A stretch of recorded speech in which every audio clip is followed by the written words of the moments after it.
उपस्थित होना मेरे लिए गौरव का विषय है और यह खुशी की बात है कि आज इस इम्पोर्टेंट डे पर बीआरओ द्वारा निर्मित 50 इंफ्रास्ट्रक्चर प्रोजेक्ट्स का उद्घाटन करने का अवसर भी हमें प्राप्त हो रहा है। मैं आप सभी का आभार व्यक्त करता हूं कि आपने मुझे यहां आमंत्रित किया है। साथियों, किसी भी संस्थान के लिए उसका फाउंडेशन डे यह बहुत ही महत्वपूर्ण हुआ करता है। वैसे भी 65 वर्षों की आपकी जो यात्रा रही है वो बेहद गौरवशाली रही है। इसलिए आज का दिन उस गौरवमयी यात्रा को याद करने का दिन है।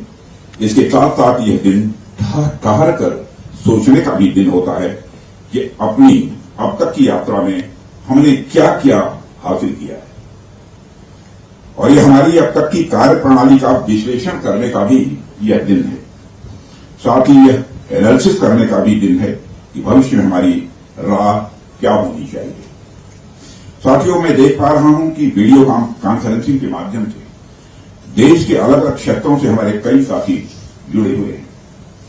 अक्सर हम उद्घाटन के अवसर पर बड़ी बड़ी संस्थाओं का और बड़ी बड़ी एजेंसीज का नाम तो लेते हैं, परंतु ऐसे कई कर्मयोगी हैं जो पर्दे के पीछे रहकर काम करते हैं।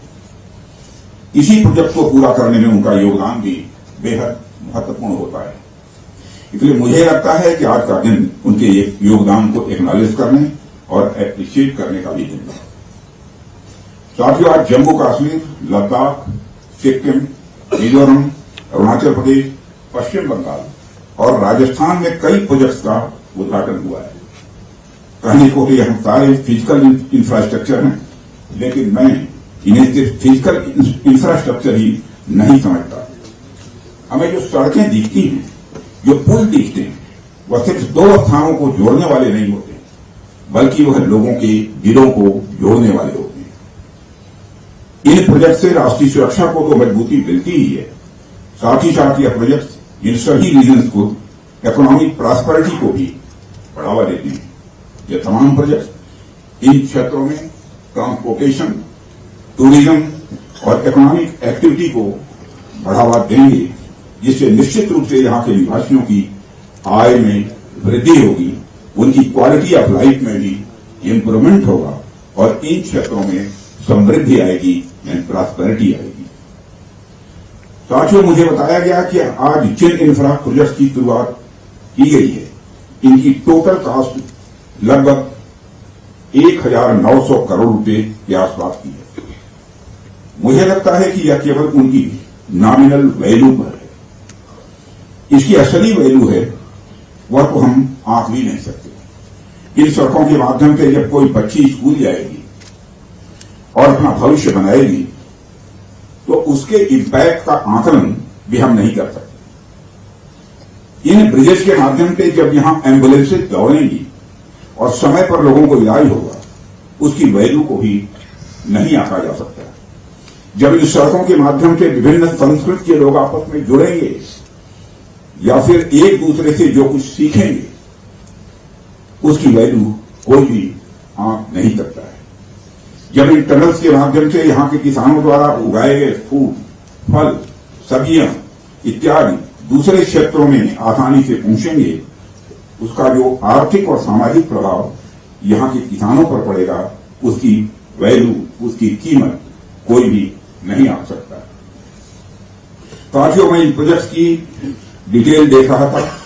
मैंने देखा कि इनमें छोटे से लेकर बड़े रोड, टनल्स और ब्रिजेस हैं।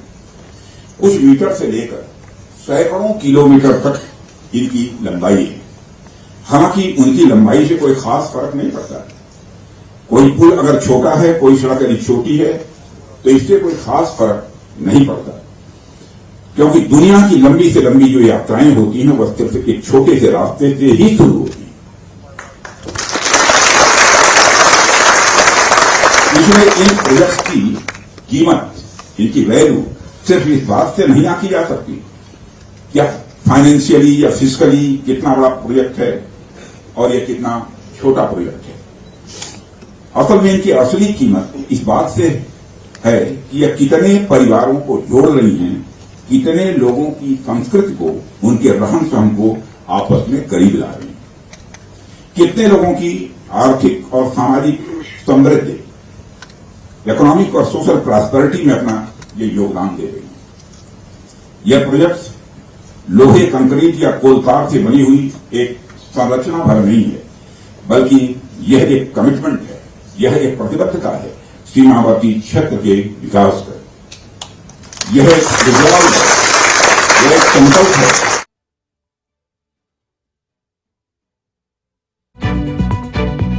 राजनाथ सिंह को आप सुन रहे थे। इसी बीच एक और बड़ी खबर सामने आ रही है, आपको बता दें ये बड़े अपडेट सामने आए हैं। रक्षा मंत्री राजनाथ सिंह का ये बयान सामने आया है। इस बयान में तमाम चीजों का जिक्र करते हुए नजर आए।